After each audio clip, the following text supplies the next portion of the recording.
High বন্ধুরা, কেমন আছো তোমরা? আশা করি সকলে অনেক অনেক বেশি ভালো আছো। তো আমি ভিডিও শুরু করেছিলাম, কি হয়েছিল, ভিডিও অফ ছিল কেন, সবকিছু তো একটা ডিটেলস ভিডিও বানিয়েছি। তোমরা যে ভিডিওটা দেখেছো তারা অবশ্যই বুঝতেই পারছো। তো নতুন রুমে আসছি, রুম চেঞ্জ করে, তো অনেক কিছু গুছানো বাকি আছে এখনো। তো ওইগুলা গুছাবো, পাশাপাশি রান্না বান্না করবো। আর মেয়ে তো আছে, মেয়েকেও দেখতে হবে। তো মেয়ে এখানে এই যে খেলা করছে, এই যে দুষ্টামি করছে। আর আমি সকালে নাস্তা ওকে করিয়ে দিয়েছি আর নিজেও নাস্তা করে নিয়েছি। এখন রান্না বান্না ছড়িয়ে দিব, সাথে ঘরের টুকিটাকি অনেক কিছু গুছানো বাকি আছে, ওগুলো গুছাবো। তো শুধু ওয়ার্ডরোবটা গুছানো হয়েছে, এখনো সুকেস, ড্রেসিং টেবিল আরো অনেক কিছু গুছানো বাকি আছে। তো ভাবছি রান্নাটা করতে করতে ড্রেসিং টেবিলটা গুছিয়ে নিই। তো চলো পাশেই থাকো, দেখতে। তো ২ দিন আগে রুম চেঞ্জ করে এই ফ্ল্যাটে আসলাম। তো ওই দিন একটু ভিডিও করে রাখছিলাম, তো এটার সাথে অ্যাডজাস্ট করে দিলাম। তো একটু দেখে নাও কিরকম অগোছালো ছিল সব কিছু। তো এগুলা সব কিছু আস্তে আস্তে গুছিয়ে মোটামুটি পর্যায়ে চলে এসেছে। এখন শুধু ড্রেসিং টেবিলটা আর শোকেসটা গুছালে মোটামুটি হয়ে যাবে। আর টুকিটাকি কিছু আছে, ওগুলো আমি আস্তে আস্তে গুছিয়ে নেব। তো চলো তোমাদের একবার দেখিয়ে দিই, দেখো কি পরিস্থিতি ছিল। তাও মোটামুটি আমি আস্তে আস্তে করে গুছিয়ে নিয়েছি, যেহেতু আমি 4 তলায় ছিলাম, 5 তলায় এই ফ্ল্যাটটা। তো অল্প অল্প করে এনে আমি মোটামুটি গুছানো হয়ে গেছিলো। চুলার পাটটা ফার্স্ট টাইম গুছাইছি। আর এদিকে দেখো, এই যে এই রুমটা তো পুরাই অগোছালো। তো এখন এই রুমটা গুছাবো, ড্রেসিং টেবিলটা এই পাশে আনবো, ড্রেসিং টেবিলটা গুছাবো। তো চলো মেয়েকে আগে একটা ভালো ফুলাতা গেঞ্জি পরিয়ে দিব তারপরে। তো এদিকে দেখো, এই যে আমার খাটের বিছনা মুছনা সব কিছু গুছানো শেষ। এখন এই যে ড্রেসিং টেবিলটা এই পাশে নিয়ে আসছে, এখন ড্রেসিং টেবিলটা গুছাবো। তো চলো এক এক করে সব গুছিয়ে নিই।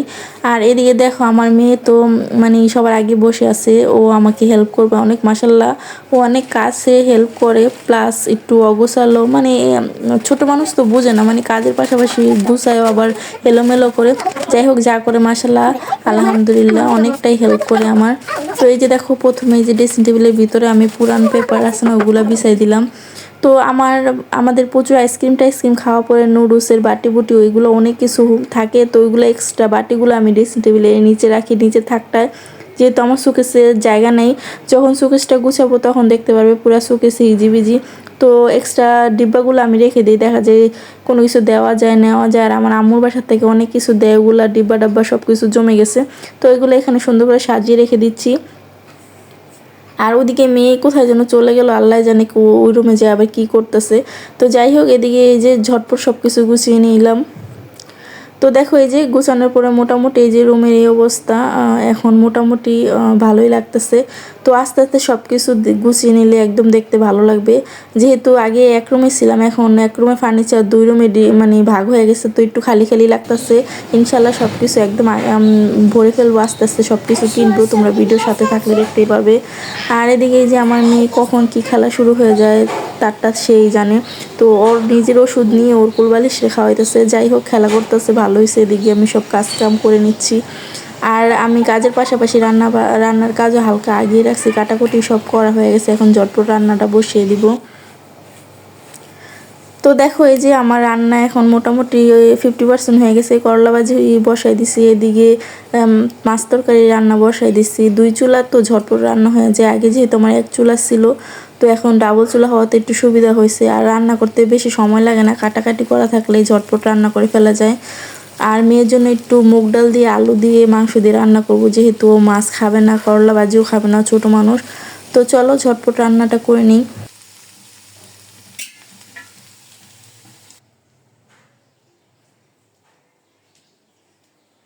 তো এদিকে এই যে মেয়ের খেলা তো শেষই হচ্ছে না, ওকে বলতেছি চলো তোমাকে গোসল করে দিব। গোসলের কথা শুনে পুরো শুয়ে পড়ছে, মানে গোসল করতে চায় না, একদম আলস হয়ে গেছে। আবার গরম পড়লে দেখা যাবে ঘন্টার পর ঘন্টা বাথরুমে ঢুকে বসে থাকবো।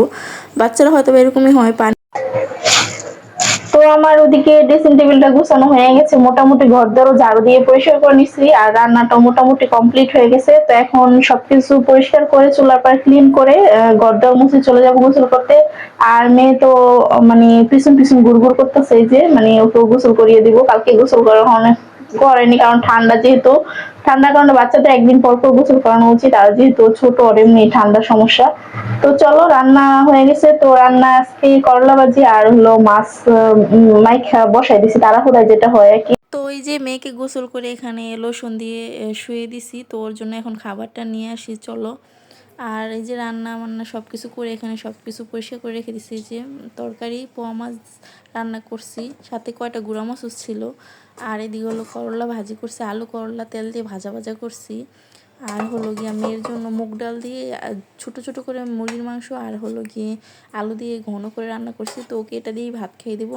তো চলো ওকে ঝটপট ভাত খাইয়ে তারপরে আমি আবার চলে যাব গোসল করতে, কারণ ওকে গোসল না করিয়ে, ওকে না খাইয়ে গোসল করতে গেলে দেখা যাবে ঘুমিয়ে যাবে। তো দেখো বন্ধুরা, এই যে আমি গোসল করে এসে দেখি আমার মেয়ে কিভাবে পড়ে ঘুমিয়ে আছে। মোবাইল দেখতে দেখতেও প্রায় সময় ঘুমাই যায়। যদি ওকে ভাত না খাইয়ে রেখে যেতাম তাহলে ও না খেয়ে ঘুমাই যেত।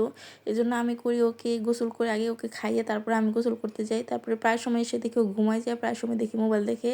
তো যাই হোক, ওকে সুন্দর করে শুয়ে আমি এই যে বারান্দায় চলে আসলাম, কারণ অনেকগুলো কাপড় চোপড় ধোয়া হয়েছে, ওগুলো এখন রশিতে মেলে দিব। তারপর আমিও খাওয়া দাওয়া করে রেস্ট নিব, কারণ অনেক কাজ করা হয়েছে, শরীর হাত পা প্রচুর ব্যথা করতেছে। তো চলো ঝটপট কাপড় চোপড়গুলো মেলে দিই।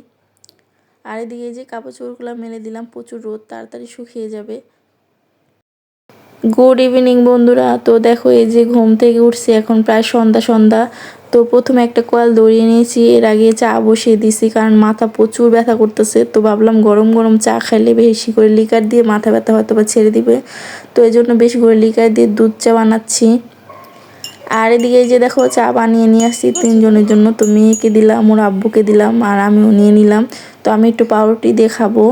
আর আমার মেয়ে তো মাস্টার শেফ, সে লাড়াচাড়া মারতেছে।